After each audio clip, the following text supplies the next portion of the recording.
Llevamos 4 años sin devaluación.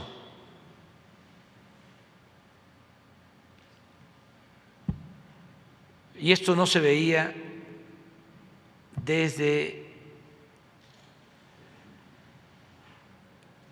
el gobierno del presidente Díaz Ordaz, ya casi 50 años. En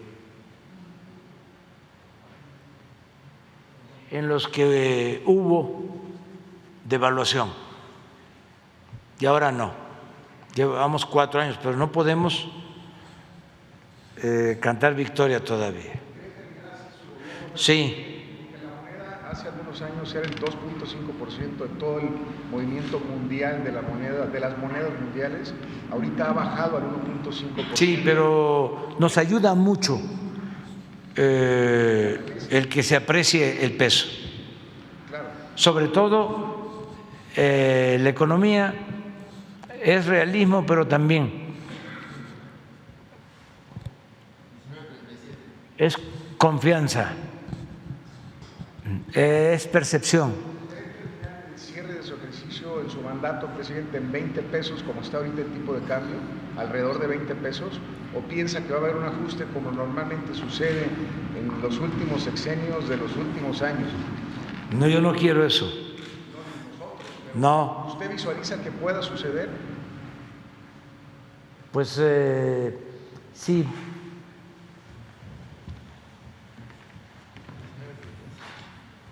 Esto es un fenómeno.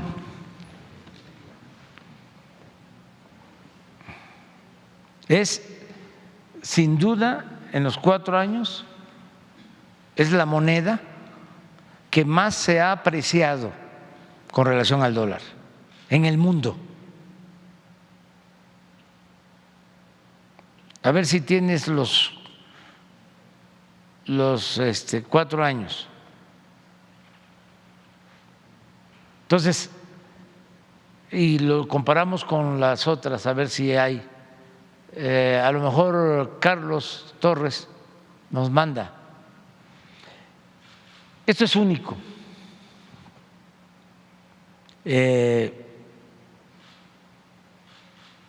Sin embargo, puede haber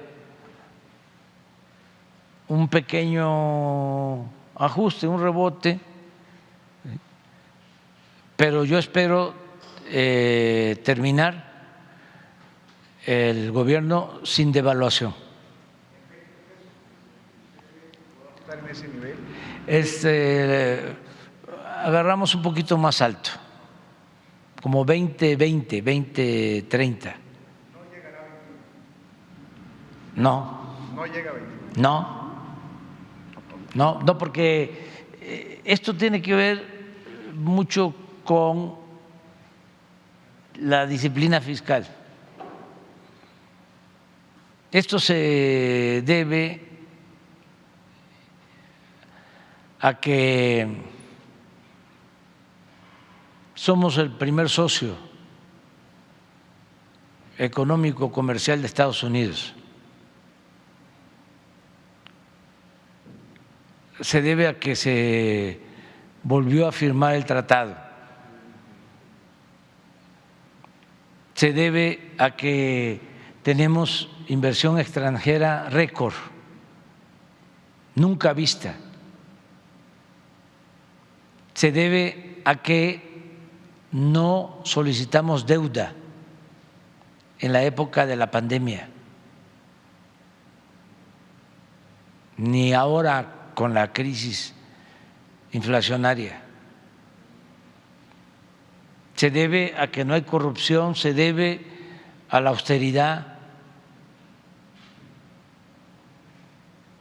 se debe a la estabilidad política, a la gobernabilidad, las remesas. Es que no es poca cosa, 60,000 millones de dólares. No hay ninguna fuente de ingresos más cuantiosas que las remesas. Ninguna fuente de ingreso. La referencia ha estado subiendo mucho la tasa de interés de nosotros han estado aumentando, porque el Banco de México también eso lo reconocen los mercados financieros internacionales y los gobiernos extranjeros, de que somos respetuosos de la autonomía del Banco de México. ¿Se acuerdan qué decían? De que nos íbamos a meter a las decisiones del Banco de México. Bueno, decían muchas cosas, ¿no?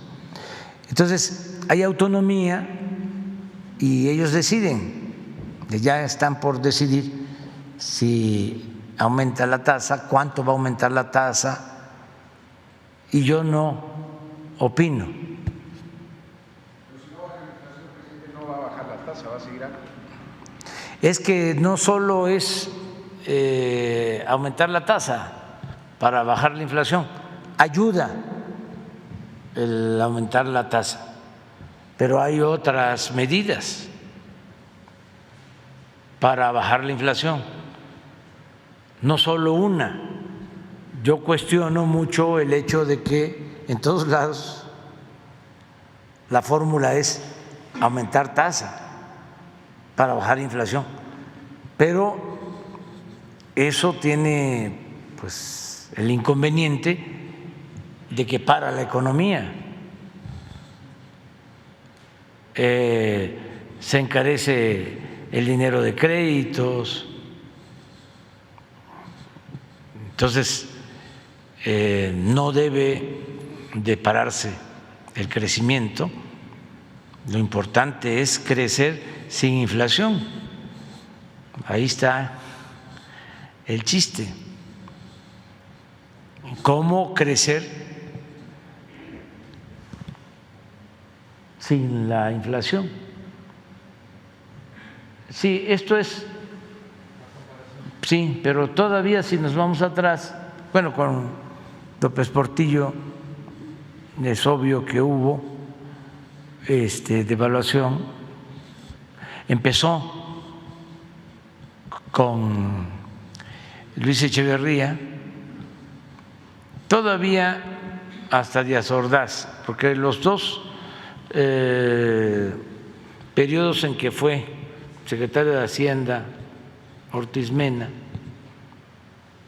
que fue con López Mateos y con Díaz Ordaz, hubo crecimiento, eso sí fue un fenómeno, crecimiento del 5, del 6% anual, sin endeudamiento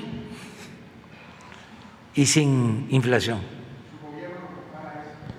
A mí me gustaría mucho eso, ese es ideal.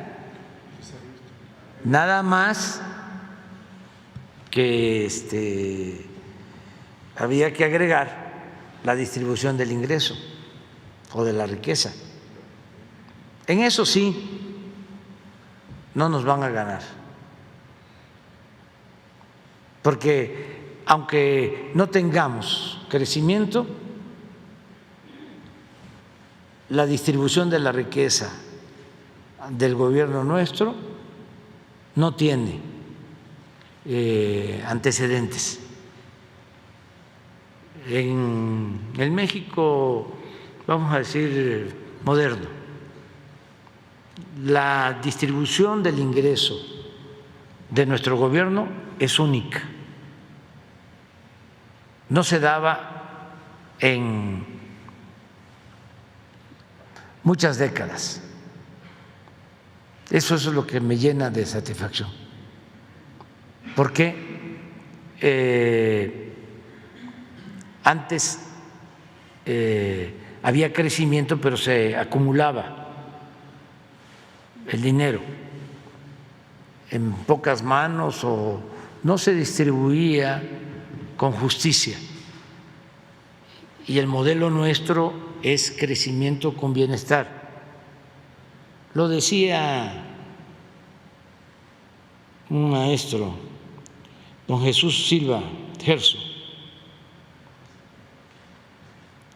gran maestro, decía, progreso sin justicia es retroceso. O sea, no es nada más crecer, sino distribuir, que haya bienestar. Por eso la diferencia en el concepto o en los conceptos de crecimiento y desarrollo. Cuando empezó la política neoliberal, dejaron de hablar de desarrollo y todo fue crecimiento. Y el crecimiento es un parámetro que no tiene que ver necesariamente con el bienestar. Porque una cosa es crecer, pero acumulando la riqueza en pocas manos. El desarrollo es crecer con una mejor distribución del ingreso, es crecer con educación, con salud, con buenos salarios. Entonces, hay dos épocas en la historia de la política económica de México: lo que es el desarrollo estabilizador, que viene de antes de López Mateos, inicia en los años 40, y las tasas de crecimiento son muy buenas y no hay tanta inflación ni endeudamiento. Ahora, el milagro, así se le llamó, mexicano, se dio básicamente en los 12 años en que Ortiz Mena fue secretario de Hacienda, en los gobiernos de López Mateos y Díaz Ordaz. Luego viene el periodo conocido como de desarrollo compartido, que es Echeverría y López Portillo. Ahí la tasa de crecimiento también es más o menos buena, es como de 3.5% anual en promedio, pero con deuda y con inflación. Y luego viene el tercer periodo, que es el neoliberalismo,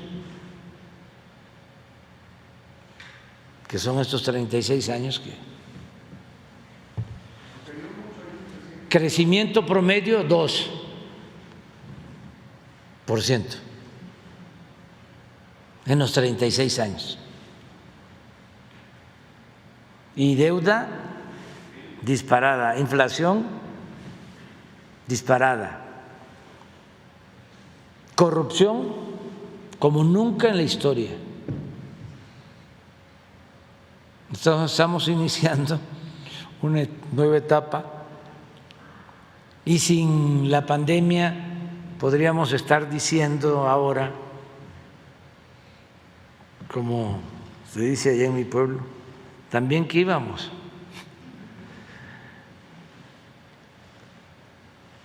Es que la pandemia fue muy dolorosa.